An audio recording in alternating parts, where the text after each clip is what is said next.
இந்திய வரலாற்றிலேயே இதுவரைக்கும் எந்த ஒரு பிரதமரும் இது போட்டு பேசியதில்லை. விஷம் கக்குறாருன்ட்டு பிரதமர் மோடி விஷத்தை கக்குகிறார் அப்படின்ட்டு.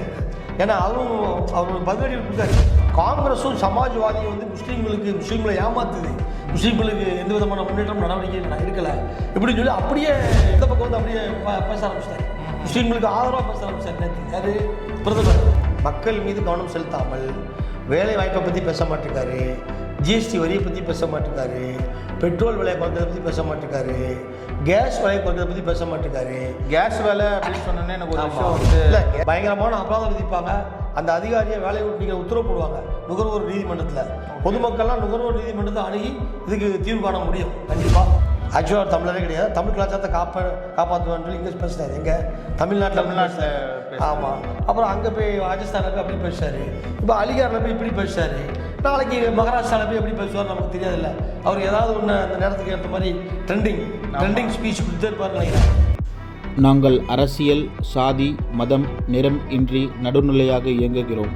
த நியூஸ் டுடே இந்தியா சேனலுக்கு விளம்பரம் மூலம் ஆதரவு தர நினைத்தால் இப்போது தொடர்பு கொள்ளுங்கள். நன்றி.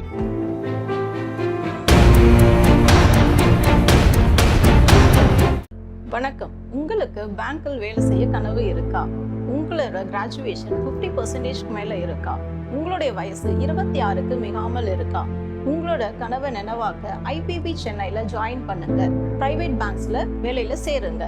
மேலும் விவரங்களுக்கு கீழே உள்ள இணையதளத்தை அணுகவும். த நியூஸ் டுடே இந்தியா நேயர்களுக்கு வணக்கம். இன்றைக்கு நம்மளோட சிறப்பு விருந்தினர் திரு எம்ஜிஆர் ஐயா, மூத்த பத்திரிகையாளர், அரசியல் விமர்சகர். நம்மளோட நிகழ்ச்சிக்கு அவர் அன்புடன் வரவேற்போம். வணக்கம் சார். வணக்கம் சார். இன்னைக்கு வந்து நம்ம என்ன தலைப்பு பார்க்க போகிறோம் அப்படின்னா, வட மாநிலத்தில் பிரதமர் வந்து தேர்தல் பரப்புரையின் போது சர்ச்சைக்குரிய பேச்சு வந்து நிறைய பேசுகிறாரு, நிறைய வார்த்தைகள் விட்டுறாரு. இதை வந்து தேர்தல் ஆணையம் கண்காணிக்கிறாங்களா இல்லையா, இது வந்து தேர்தல் ஆணையம் இதை குறித்து நடவடிக்கை எடுப்பாங்களா எடுக்க மாட்டாங்களா, இதை பற்றி கொஞ்சம் விரிவாக கொஞ்சம் சொல்லுங்கள் சார். அதாவது ஏற்கனவே இது வந்து குறிப்பிடும்படியாக தேர்தல் ஆணையத்தை பற்றி நம்ம குறிப்பிட ஆகும். எப்படியுமே தேர்தல் ஆணைய அதிகாரிகள் ஆரம்பத்திலேயே அவங்க முதல் கோணல் முற்றிலும் கோணல்வாங்கல்ல. கண்டிப்பாக முதல் கோணல் முற்றிலும் கோணல்ன்ற மாதிரி ஏற்கனவே அந்த முதல் ப்ரெஸ் மீட்லேயே ஒரு பெண் செய்தியாளர் கேள்வி கேட்கும் பொழுது சரியான பதில் அளிக்காததுனால அதை பிரதமர் பயன்படுத்திட்டார். எப்படின்னா, அந்த பெண் கேள்வி கேட்டாங்க. என்ன கேள்வி கேட்டாங்க?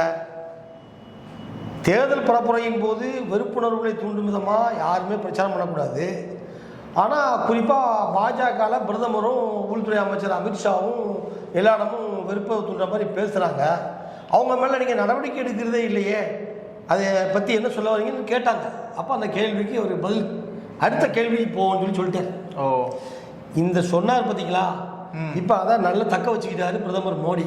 ஓகே. இங்கே வட தென் மாநிலங்களில் கூட அந்த மாதிரி பிரச்சாரம் பண்ணல. ஆமாம். இப்போது முதல் கட்ட வாக்குப்பதிவு நிறைவடைந்துள்ளது. மொத்தம் 7 கட்டம் நடைபெறுது. முதல் கட்டத்தில் பார்த்தீங்கன்னா ஒரு சீக்ரெட் ரிப்போர்ட் கிடச்சிருக்குது. எப்படின்னா வந்து கிட்டத்தட்ட பாஜகவுடைய ஆட்சி காலமும் பாஜகவுக்கு மக்கள் வழங்கிய அதிகாரமும் பறிக்கப்படலாம், அவர்கள் அமைச்சரவையிலேருந்து இறக்கப்படலாம் அப்படின்னு சொல்லி ஒரு செய்தி. அதாவது நாடு ஃபுல்லாக வரதானே செய்யும். ஓட்டு முடிவெடுத்தோன்னே எக்ஸைட் போலுக்கு முன்னாடி இது வந்துடும், வெளியே வந்துடும். ஓரளவுக்கு கணிக்கப்படுறதுனால எல்லா மக்களும் வந்து ஆட்சி மாற்றம் ஏற்படலாம் அப்படி இப்படின்னு சொல்லி பேசுறதுனால இப்போ வட மாநிலத்தில் தக்க வைக்கணும். அதுக்கு என்ன பண்ண சொல்லி ராஜஸ்தானில் என்ன பண்ணிட்டாரு பிரதமர். ராஜஸ்தானில் எந்த ஊரில் பேசுகிறாருன்னா,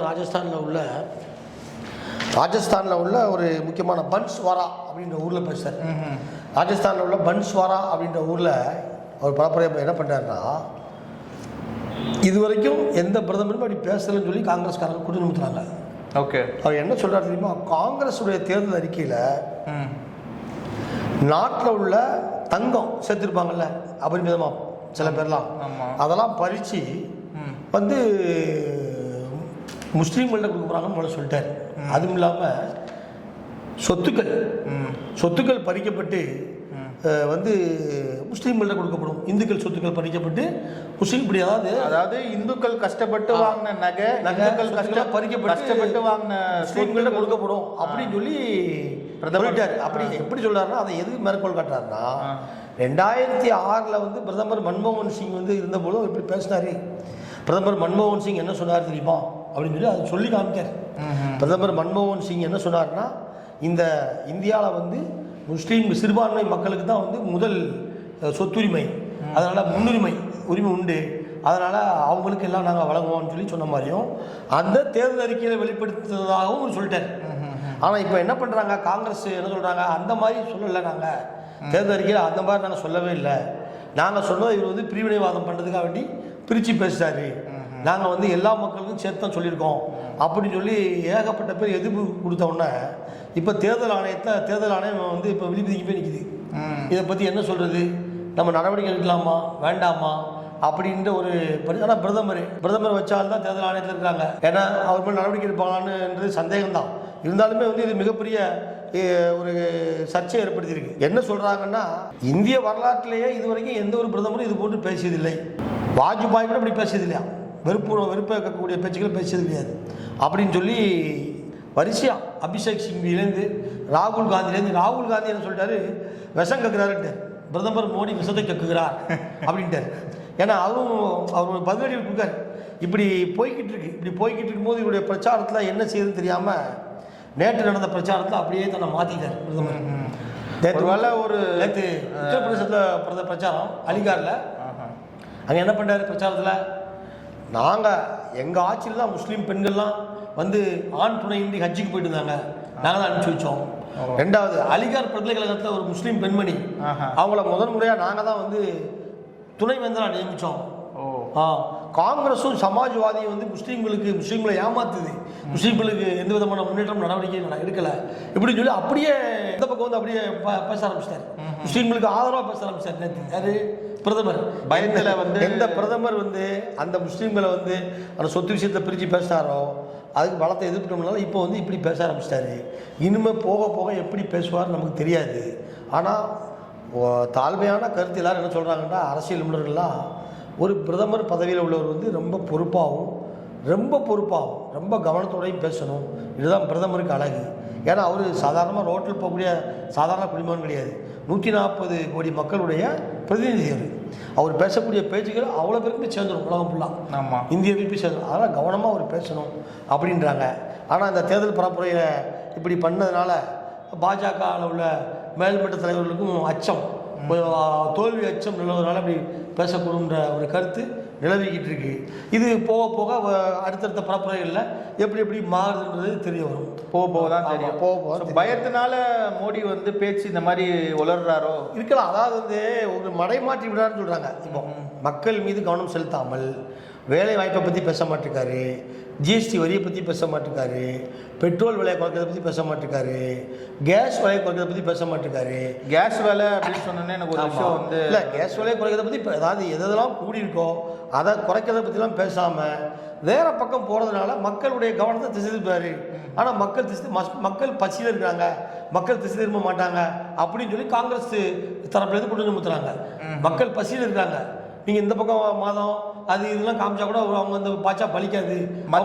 மத்திய அரசு வந்து இந்த தேர்தல் விஷயத்தினால வந்து பார்த்தீங்கன்னா இந்த கேஸ் ஏஜென்சிக்கு வந்து இந்த மெயின்டெனன்ஸ் சார்ஜஸ்ன்னு சொல்லிட்டு 236 ரூபாய் வந்து ஒரு மாதம் முன்னாடியே வந்து அதை கட்டணம் வசூலிக்கக்கூடாதுன்னு சொல்லிட்டு தெரிவிச்சிட்டாங்க.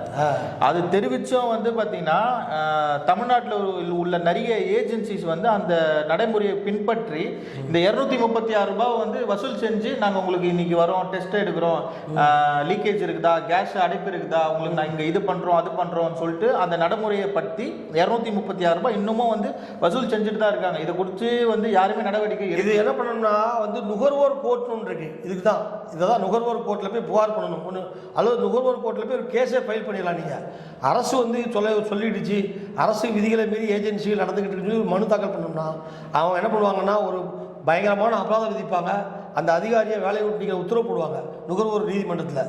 பொதுமக்கள்லாம் நுகர்வோர் நீதிமன்றத்தை அணுகி இதுக்கு தீர்வு காண முடியும், கண்டிப்பாக தீர்வு காண முடியும். பொதுமக்கள்லாம் நுகர்வோர் நீதிமன்றத்தை அணுகணும், இதுதான் நம்ம தாழ்மையான வேண்டுகோள். கண்டிப்பாக. இப்போ பிரதமரோட பேச்சு வந்து இதுக்கப்புறமா வந்து எப்படி இருக்கும்? இதுக்கப்புறமாவும் பேச்சு வந்து கிட்டத்தட்ட மாறிட்டு, அதாவது வாஜ்பாயை சொல்லுவாங்க அப்போம்லாம். வாஜ்பாய் வந்து இரட்டை வாய் பிரதமர்வாங்க. அரேபியாவில் போய் ஒன்று பேசுவாராம் முஸ்லீம்களுக்கு, இங்கே வந்து ஒன்று பேசுவாராம். அவரை சொல்லுவாங்க இரட்டை வாய் பிரதமர்னு சொல்லுவாங்க, இரட்டை வாய்க்காரர். இப்போ இவர் இரட்டை வாயாகவும் தெரியல. பிரதமர் மோடி வந்து ஊருக்கும் ஒன்று பேசிட்டார், இங்கே ஒன்று பேசுறாரு. இங்கே வந்து திராவிட கலாச்சாரத்தை, தமிழ் கலாச்சாரத்தை காப்பாற்றுவார். இங்கே வந்து ஆக்சுவலாக ஒரு தமிழரே கிடையாது, தமிழ் கலாச்சாரத்தை காப்பாற்றுவான்னு சொல்லி இங்கே பேசினார். எங்கே தமிழ்நாட்டில். ஆமாம். அப்புறம் அங்கே போய் ராஜஸ்தானில் போய் அப்படி பேசுறாரு. இப்போ அலிகாரில் போய் இப்படி பேசுறாரு. நாளைக்கு மகாராஷ்டிராவில் போய் எப்படி பேசுவார் நமக்கு தெரியாதுல்ல. அவர் ஏதாவது ஒன்று அந்த நேரத்துக்கு ஏற்ற மாதிரி ட்ரெண்டிங் ஸ்பீச் கொடுத்தே இருப்பார்னு நினைக்கிறேன். Road show. ஆமாம், ரோட் ஷோ, ட்ரெண்டிங் ஸ்பீச் இதெல்லாம் வந்து இப்போ வந்து சமகாலத்தில் போய்கிட்டு இருக்கு. அதை அவர் நடத்திக்கிட்டு இருக்காரு. இருந்தாலும் மக்கள் வந்து தேர்தலில் வந்து பசியில் இருக்கிறதுனால மக்கள் வந்து அவங்க ஆட்களை மாற்றுவாங்கன்ற சாத்தியக்கூறுலாம் நிலவிட்டு இருக்கு. 10 வருஷம் ஆட்சி வந்து மக்களுக்கு உண்மையாலே வந்து ரொம்ப அதிருப்தியை கொடுத்துருக்குறது தான் வந்து மக்களோட கருத்து. அதுதான் உண்மை ஆக்சுவலாக சொல்கிறாங்க. அதனால் அதை தக்க வைக்கிறதுக்காக போராடுறாங்க அவங்க. ஜூன் 4ஆம் தேதி தான் வந்து மக்களோட தீர்ப்பு என்னன்னு சொல்லிட்டு தெரிய வரும். ஸோ அது வரையும் நம்ம பொறுத்து இருந்து பார்ப்போம்.